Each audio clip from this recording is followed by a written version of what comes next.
మన కర్మ ఏంటంటే ఇప్పుడున్నటువంటి మన ముఖ్యమంత్రి గారు కనీసం జై తెలంగాణ అని కూడా అన్నారు. సీఎం గారు కనీసం ఇప్పటికన్నా మీరు జై తెలంగాణ నినాదం అనండి. ఎల్లుండి రాష్ట్ర అవతరణ దినోత్సవం నాడు కనీసం అమరవీరులకు నివాళులు అర్పించండి అని చెప్పి నేను ముఖ్యమంత్రి గారిని డిమాండ్ చేస్తా ఉన్నాను. ముఖ్యమంత్రి గారు ఏమీ కూడా అనలేనటువంటి పరిస్థితి ఉన్నది. ఎందుకోసం ఇంత వీక్నెస్ ఉన్నది మీకు? ఎందుకు ఇంత అసక్తత ఉన్నది? ఎందుకు తెలంగాణ ప్రజల కోసం మీరు పనిచేస్తలేరు? పక్క రాష్ట్రం ప్రయోజనాల కోసం మీరు ఎందుకు పనిచేస్తూ ఉన్నారు? ఆనాడు కేసీఆర్ గారు ముఖ్యమంత్రిగా ఉన్నప్పుడు రివర్ లింకింగ్ ప్రాజెక్ట్ ఏదైతే కేంద్ర ప్రభుత్వం ప్రతిపాదించిందో దాన్ని ఖచ్చితంగా తుపాకులగూడెం బ్యారేజ్ దగ్గర నుండి ప్రారంభించాలని కేసీఆర్ గారు ప్రతిపాదించారు. కానీ ఆనాడు కేంద్రం ఒప్పుకోలే. మేము ఇచ్చంపల్లి దగ్గర పెడతాం రివర్ లింకేజ్ అని చెప్పడం జరిగింది. మరి ఇవాళ ఏ మీటింగ్ కాలేదు, ఏ అపెక్స్ కౌన్సిల్ కలవలేదు, కేంద్ర ప్రభుత్వం రాష్ట్ర ప్రభుత్వంతో చర్చలు జరపలేదు. కేవలం చంద్రబాబు నాయుడు గారి డైరెక్షన్లో ఈ రివర్ లింకేజ్ ప్రాజెక్టు పాయింట్ పోలవరంకు తీసుకొని వెళ్ళడం జరిగింది. పోలవరం నుండి 200 టీఎంసీ గోదావరి నీళ్లను మొత్తం కూడా తీసుకెళ్లిపోతున్నారు. ఇవాళ గోదావరి కావేరీ లింక్ పేరు మీద చెన్నైకి నీళ్లు ఇవ్వాలని చెప్పేటటువంటి వంక పేరు మీద గోదావరి నది నీళ్లు పర్మనెంట్గా తెలంగాణకు దూరం కాబోతా ఉన్నాయి. మరి అయినా కూడా ముఖ్యమంత్రి గారు మాట్లాడతలేరు. ఇది చాలా దారుణం.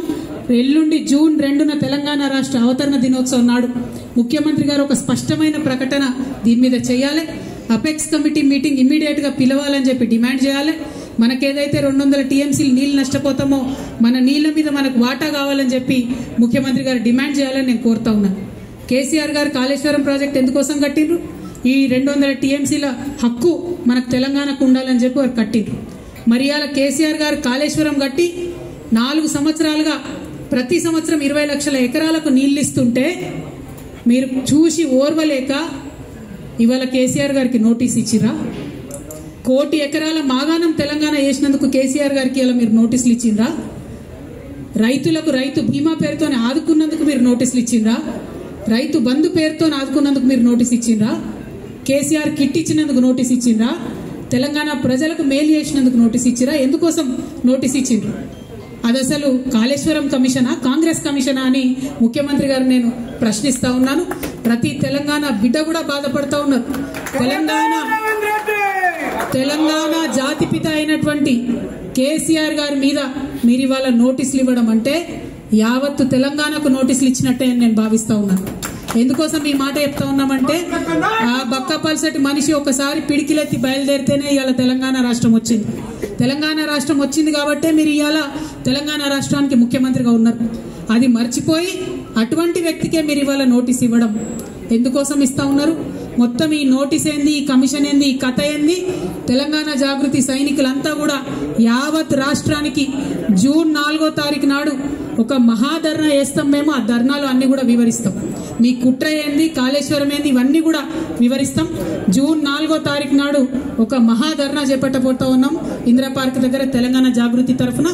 ఖచ్చితంగా అక్కడ మొత్తం కూడా మీరు ఎట్లా గుత్తేదారులకు వంత పాడుతున్నారు, ఎట్లా తెలంగాణ రైతాంగాన్ని ఎండబెడుతున్నారు, ఎందుకోసం కాళేశ్వరం ప్రాజెక్టు మీరు వాడతలేరు, ఎందుకు నిర్వీర్యం చేస్తున్నారు, ఈ అంశాలన్నీ కూడా తెలంగాణ ప్రజల ముందు బట్టబయలు చేస్తామని చెప్పి ఈ సందర్భంగా మేము తెలియజేస్తా ఉన్నాం.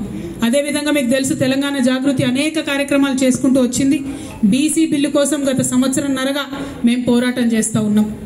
కానీ నిన్ననే ముఖ్యమంత్రి గారు వెళ్ళి మోడీ గారిని కలిసి దేశ ప్రధానమంత్రిని అనేక ప్రాజెక్టుల గురించి మాట్లాడినారు, కానీ బీసీ బిల్లు గురించి మాట్లాడలేదు. ఇవాళ బీసీ బిల్లు ఈ రాష్ట్రంలో పెట్టించగలిగినామంటే 1 కాదు 2 బిల్లులు పెట్టించినామంటే దాంట్లో తెలంగాణ జాగృతి యూపీఎఫ్ పాత్ర ఉందన్న విషయాన్ని తెలంగాణ బీసీ బిడ్డలు ఎప్పుడు కూడా విస్మరించారని చెప్పి సందర్భంగా నేను గుర్తు చేస్తూ, మీరు మర్చిపోవచ్చుగాక కానీ మేము మర్చిపోలేదు.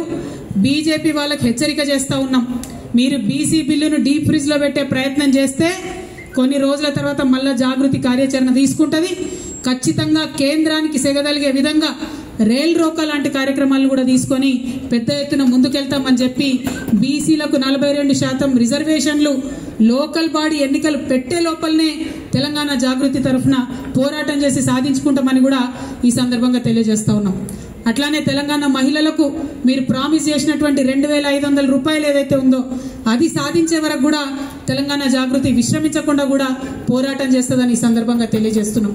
తెలంగాణ స్టూడెంట్స్కి ఆడపిల్లలకు ముఖ్యంగా మీరు ఇస్తామన్న స్కూటీలు ఇవ్వకుండా చేస్తున్నటువంటి మోసాన్ని కూడా ఖచ్చితంగా ప్రతి కాలేజ్కు ప్రతి విద్యార్థి దగ్గరికి తెలంగాణ జాగృతి విద్యార్థి విభాగం నుంచి వెళ్ళి పోరాటం చేసి సాధించుకుంటామని కూడా ఈ సందర్భంగా తెలియజేస్తా ఉన్నాం. తెలంగాణ జాగృతి నుండి మైనారిటీ హక్కుల కోసం కూడా పెద్ద ఎత్తున ఉద్యమం చేస్తాం. ఎన్నడూ లేని విధంగా తెలంగాణ జాగృతిలో మైనారిటీ ముస్లిం విభాగాన్ని, మైనారిటీ క్రిస్టియన్ విభాగాన్ని, మైనారిటీ సిక్ విభాగాన్ని కూడా ప్రారంభించి మైనారిటీ సమస్యలపైన పెద్ద ఎత్తున పోరాటం చేస్తామని కూడా ఈ సందర్భంగా తెలియజేస్తా ఉన్నాం. అట్లానే మన బంజారాల కోసం, ఆదివాసీల కోసం ఎస్టీ విభాగాన్ని ఏర్పాటు చేసుకుంటున్నాం. మేము గత 13 ఏళ్ల కింద తెలంగాణ జాగృతి నుంచి ఉద్యమించి పోరాటం చేస్తేనే ఇవాళ అసెంబ్లీలో అంబేద్కర్ బొమ్మ అక్కడ నిలబడి ఉన్నది. తెలంగాణ జాగృతికి దళిత బిడ్డలకు చాలా అవినాభావ సంబంధం ఉన్నది.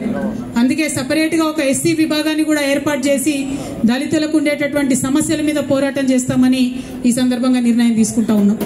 అదేవిధంగా మరి అనేకమైన అంశాలు మేము పనిచేస్తూ వచ్చినాం, ఇక ముందు కూడా పనిచేస్తాం. మేము పనిచేస్తుంటే ఓర్వలేనటువంటి కొంతమంది మరి చాలా మాటలు మాట్లాడుతూ ఉన్నారు. వారందరి ఆశల్ని అడియాశలు చేస్తూ నేను ఇవాళ ఒక ప్రకటన చేస్తూ ఉన్నాను. కేసీఆర్ గారికి 2 కళ్ళలాగా ఒక కన్ను బీఆర్ఎస్ అయితే ఇంకో కన్ను జాగృతి అయి నిలబడుతుందని చెప్పి ఈ సందర్భంగా నేను తెలియజేస్తా ఉన్నాను.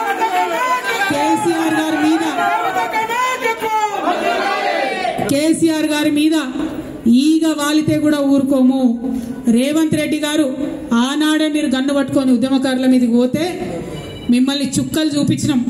భయపడి తెలంగాణలో తిరగలేక మీరు గన్ను పట్టుకొని ఆనాడు తిరిగిండ్రు.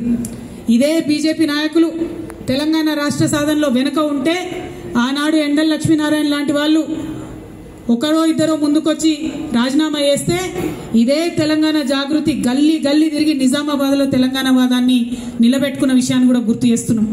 ఇవాళ అంశాలన్నీ మర్చి బీజేపీ వాళ్ళు తెలంగాణ కోసం ఒక్క మాట కూడా మాట్లాడకుండా 8 మంది ఎంపీలను గెలిపించిన నీళ్లు మనవి తరలించకపోతుంటే మాట్లాడకుండా ₹1 నిధులు కూడా కేంద్ర బడ్జెట్ నుంచి మాకు ఇవ్వకుండా మీరు చేస్తూ ఉన్నారు.